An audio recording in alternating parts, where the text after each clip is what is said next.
Good morning student, myself Seema Mishra from Shiv Jyoti educational group Kota. बच्चों, आज हम क्लास 5th हिंदी ग्रामर व्याकरण से पार्ट 3 का दोहरान करेंगे। तो आप सब अपनी बुक ओपन कर लीजिए, पेज नंबर 11। पेज नंबर 11 पे हमारा पार्ट 3 संज्ञा दिया गया है। हम सबसे पहले जानेंगे कि संज्ञा क्या होती है। तो सबसे पहले आप अपनी बुक ओपन करिए, पेज नंबर 11। इसमें देखिए संज्ञा क्या होती है। जैसे हर संसार की हर एक वस्तु का कोई ना कोई नाम होता है। मेरा नाम है, आपका नाम है, हम जितनी भी वस्तुएं हैं उनको नाम से जानते हैं। तो नाम से जो भी चीज़ें हैं वो सभी क्या कहलाती हैं? संज्ञा कहलाती हैं। किसी व्यक्ति, स्थान, वस्तु अथवा भाव के नाम को संज्ञा कहते हैं। अब आ जाते हैं बच्चों हम संज्ञा के भेद पर। संज्ञा के 3 भेद दिए गए हैं। हम आ जाते हैं, सबसे पहले हमारे आया है व्यक्तिवाचक संज्ञा। व्यक्तिवाचक संज्ञा किसी विशेष व्यक्ति, स्थान या वस्तु के नाम को व्यक्तिवाचक संज्ञा कहते हैं। विशेष यानी विशेष दिया गया है, तो जहाँ भी हमें विशेष शब्द का प्रयोग करना है या शब्द आएगा वो हमारा क्या कहलाएगा? व्यक्तिवाचक संज्ञा कहलाएगा। उसके बाद हम आते हैं व्यक्तिवाचक संज्ञा के उदाहरण पर। जैसे हम यहाँ ले लेते हैं, सबसे पहले हमारा है व्यक्तिवाचक संज्ञा। व्यक्तिवाचक संज्ञा, तो अभी मैंने आपको बताया कि व्यक्तिवाचक संज्ञा में विशेष शब्द का प्रयोग होता है, अर्थात हम किसी विशेष व्यक्ति के बारे में बात करते हैं या विशेष वस्तु के बारे में, विशेष स्थान के बारे में जब हम बात करते हैं या बताते हैं वो हमारा व्यक्तिवाचक संज्ञा कहलाता है। जैसे हम यहाँ ले लेते हैं उदाहरण के तौर पर महात्मा गांधी। तो महात्मा गांधी कौन है? एक विशेष व्यक्ति थे। तो हम यहाँ पर ले लेते हैं महात्मा गांधी। उसके बाद हम ले लेते हैं स्थान का, जैसे दिल्ली, या हम ले लेते हैं किसी भी वस्तु के हिसाब से हम ले लेते हैं, जैसे मंजन। ये क्या है? ये हमारे व्यक्तिवाचक संज्ञा के उदाहरण हैं। ठीक है, यहाँ व्यक्तिवाचक संज्ञा के बारे में जहाँ हमने विशेष शब्द का प्रयोग किया है वो हमारी क्या कहलाती है? व्यक्तिवाचक संज्ञा कहलाती है। अब हम आ जाते हैं बच्चों जातिवाचक संज्ञा में। अब जातिवाचक यानी संपूर्ण जाति का बोध कराने वाले शब्द हमारे कहलाते हैं जातिवाचक संज्ञा। एक से हम संपूर्ण जाति का पता कर सकते हैं। जैसे मैंने कोई शब्द बोला हाथी, हाथी की संपूर्ण जाति का बोध हाथी शब्द से, यानी जितने भी हाथी हैं हम उन्हें हाथी के नाम से ही जान रहे हैं। तो संपूर्ण जाति का बोध कराना यानी जिन शब्दों से किसी प्राणी, स्थान या वस्तु की पूरी जाति का बोध हो, संपूर्ण जाति का बोध हो, वे जातिवाचक संज्ञा कहलाते हैं। अब हम इसके भी उदाहरण देख लेते हैं। यहाँ हम आ रहे हैं जातिवाचक संज्ञा पे। तो जहाँ हमें संपूर्ण जाति का बोध होता है या संपूर्ण जाति का पता चलता है वो हमारा क्या कहलाता है? जातिवाचक संज्ञा कहलाता है। अब मैं यहाँ उदाहरण के तौर पर लिख रही हूँ, जैसे लड़का। अब लड़का शब्द संपूर्ण जाति का बोध कराता है। हम जहाँ भी लड़का शब्द प्रयोग में लेंगे, जितने भी लड़के होंगे हम उन्हें क्या बोलेंगे? लड़का ही कहेंगे। उसी प्रकार हम ले लेते हैं फूल। फूल भी क्या है? संपूर्ण जाति का बोध कराते हैं। लेकिन अगर हमने इसमें फूल का नाम दिया है तो वो एक विशेष हो जाएगा और वो व्यक्तिवाचक में चला जाएगा। उसी प्रकार हम ले लेते हैं शहर। शहर का नाम नहीं है इसलिए ये संपूर्ण जाति का बोध करा रहा है। ठीक है, अब आ जाते हैं हम इसी के तीसरे नंबर पर, जो हमारा कहलाता है भाववाचक संज्ञा। यानी भाववाचक संज्ञा हमारी वो क्या है वो हम यहाँ जानेंगे। भाव तो आप सबने पढ़े हैं, पता है आपको कि भाव क्या होते हैं। भाव वो होते हैं जो हमारे मन के अंदर उठते हैं।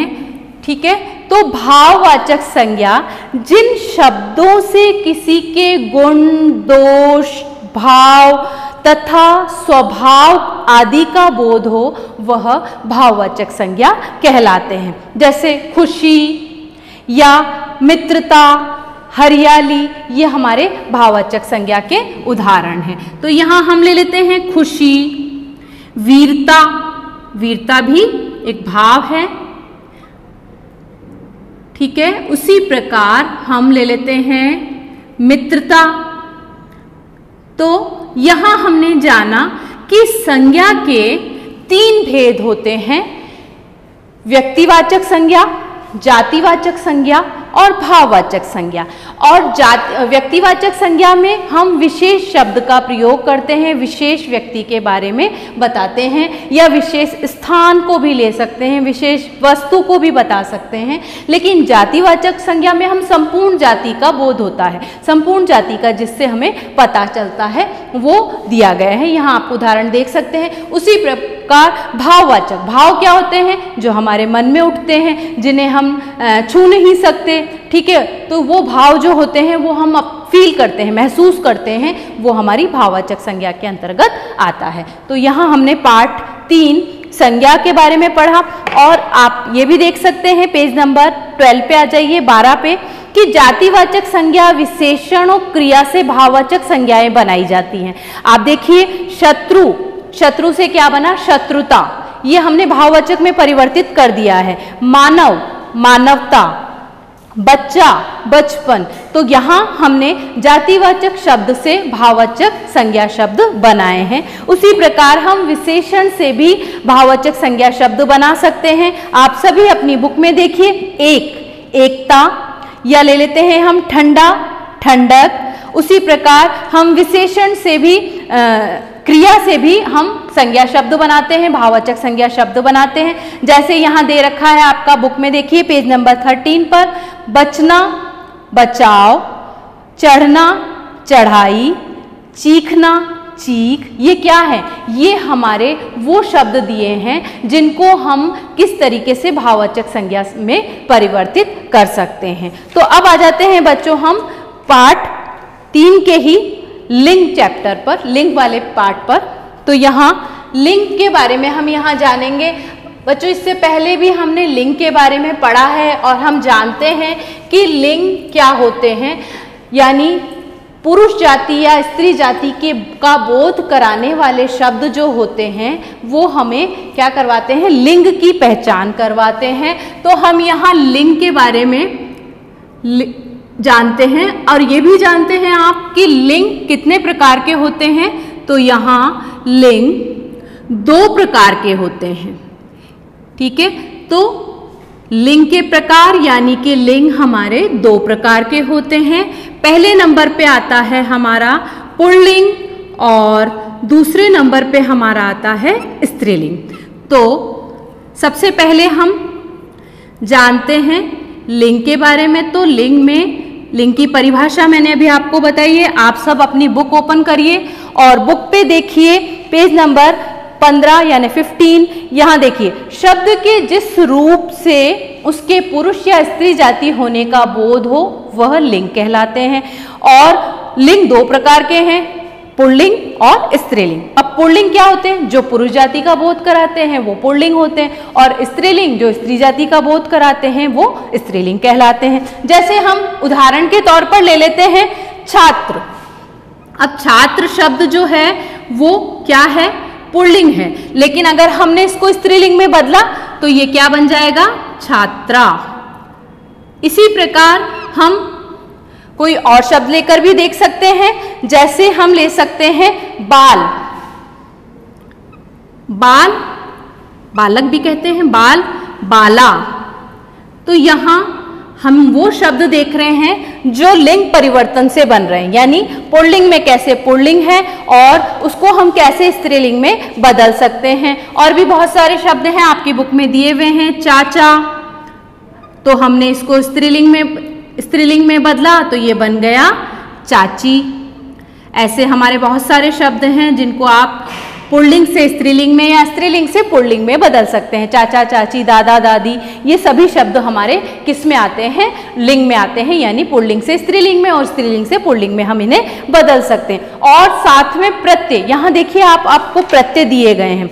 आ प्रत्यय दिया है, आ लगाकर आपने कैसे बनाया, छात्र से छात्रा बन गया। उसी प्रकार ई लगाकर कैसे बनाया, चाचा से चाची। और इसी प्रकार इन, इया, नी, इनी, इका, ये जितने भी आपके प्रत्यय हैं ये लगाकर हम किस प्रकार से अपने लिंग परिवर्तन कर सकते हैं, ये दिया गया है। साथ में बच्चों कुछ ऐसे भी शब्द होते हैं जो सदा पुल्लिंग होते हैं और कुछ ऐसे शब्द होते हैं जो सदा स्त्रीलिंग रहते हैं। जैसे पर्वतों के नाम, देश के नाम, ग्रह के नाम, महीनों के नाम, ये सदा ही पुल्लिंग कहलाते हैं या पुल्लिंग ही रहते हैं। उसी प्रकार स्त्रीलिंग रहने वाले शब्द में नदी, भाषा, तिथि, ये जितने भी नाम होते हैं ये हमेशा क्या रहते हैं, स्त्रीलिंग में रहते हैं। तो पुल्लिंग में रहने वाले शब्द और स्त्रीलिंग में रहने वाले शब्दों की यहाँ पर आपको सारणी दी गई है। आप एक बार उसको भी दोहरान में लेंगे, एक बार पढ़ेंगे पेज नंबर 18 पर।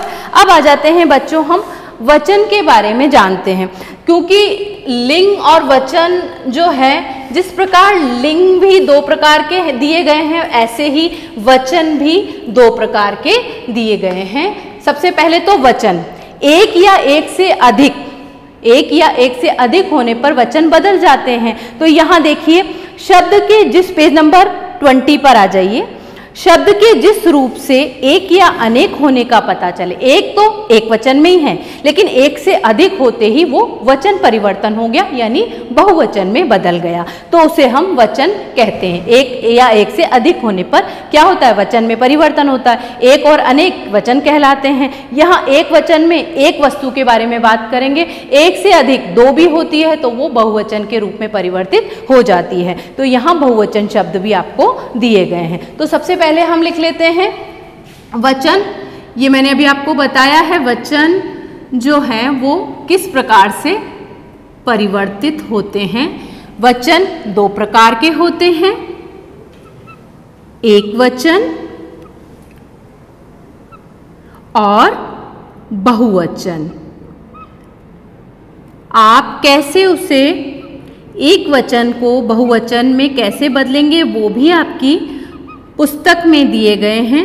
हम कुछ शब्द उदाहरण के तौर पर लेंगे जिसको हम किस तरीके से एक वचन से बहुवचन में बदल सकते हैं। साथ में आपको जब हम किसी को अपने से बड़ों को आदर देते हैं, सम्मान देते हैं, तब हम बहुवचन का प्रयोग करते हैं। ये चीज़ आपको ध्यान रखनी है। जैसे उदाहरण के तौर पर मैं एक वाक्य पढ़ती हूँ जिसमें आपको बता देती हूँ कि जैसे दादाजी अखबार पढ़ रहे हैं, है नहीं आएगा, है आते ही यानी कि आपने वहाँ किसका अनुस्वार का प्रयोग किया है, बिंदी का प्रयोग किया है। यहाँ हमने बहुवचन में ये वाक्य परिवर्तित कर दिया है।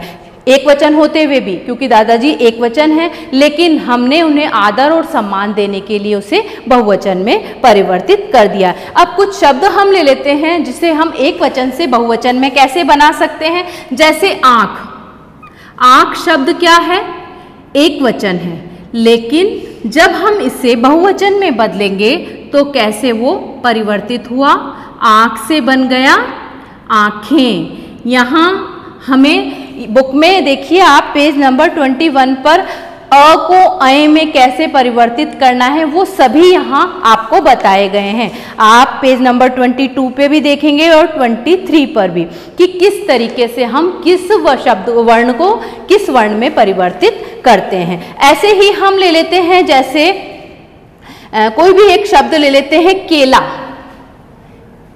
ठीक है, केला ये एक वचन है और जैसे ही हमने इसको बदला ये बन गया केले। तो किस तरीके से मात्राओं में परिवर्तन आया और अ को अ में कैसे परिवर्तित किया। इसी प्रकार लड़की, लड़की लेंगे और उसे हम या में बदल रहे हैं तो यहां बन गया लड़कियां। ठीक है, जब या में परिवर्तन हुआ तो मात्राओं में भी बदलाव आएगा। यहाँ पर बड़ी की मात्रा छोटी की मात्रा में परिवर्तित हो गई है। ठीक है, और यहाँ चंद्र बिंदु का यहाँ प्रयोग किया गया है, जिसे हम अनुनासिक बोलते हैं। और उसी प्रकार आए जोड़कर किस प्रकार से, जैसे हम ले लेते हैं कथा, कथा शब्द लिया तो कैसे हम उसे कथाएं, ये क्या है, ये वचन परिवर्तन हो रहा है। और वचन परिवर्तन करते समय हमें इस बात का ध्यान रखना है कि कहाँ पर किस वर्ण से हमने इसे परिवर्तित किया है। तो इस प्रकार से हमने जाना कि या की जगह या ऊ की जगह ऊ किस तरीके से लगाकर हम इन शब्दों को कैसे एक वचन से बहुवचन में परिवर्तित करते हैं। अच्छा, कुछ जगह हम जो शब्द परिवर्तन करते हैं, जहां हमें बहुत ग्रुप का या पूरे समूह का बोध होता है, वहां हम गण, जन, वर्ग, वृंद आदि शब्दों का प्रयोग करते हैं। जैसे गुरु से बना गुरुजन, देव से बना देवगण, पक्षी से बना पक्षी वृंद, या शिक्षक से बना शिक्षक गण। तो इस प्रकार से हमने वचन को जाना। वचन कैसे दो प्रकार के हैं, एक वचन और बहुवचन। धन्यवाद।